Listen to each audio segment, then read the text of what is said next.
انا ضد ان احنا ندي الجمهور الرساله بالمعلقه. مبروك قوي على الفيلم، متحمسين قوي نشوفه. الله يبارك فيك. منير بيقول في الاغنيه جوايا اكتشاف، لو كله خاف انا مش هخاف. ايه اخر حاجه اكتشفتها عن نفسك الفتره اللي فاتت؟ انا بكتشف عن نفسي حاجات كل مرحله مختلفه. بعتقد ان الانسان بيتطور طول الوقت او بيكتشف عن نفسه حاجات. فاعتقد ان فيلم ضي نوع من اكتشاف شكل جديد للكتابه مختلف عن كل الحاجات اللي كتبتها قبل كده من اول ما بدات لحد النهارده.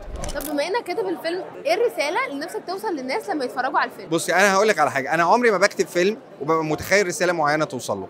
انا بكتب فيلم تصدق فيه ابطاله وتصدق فيه البني ادمين، لانك لو صدقت البني ادمين بتوصل لك رساله بشكل مختلف. وحتى في افلامي الكوميدي، حتى في وقفه رجاله، هتلاقي فيه لاين انساني مهم جدا.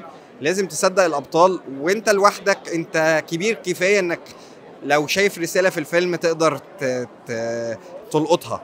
انا ضد ان احنا ندي الجمهور الرساله بالمعلقه. لو قدمت في ذا فويس تحب تقدم باغنيه ايه؟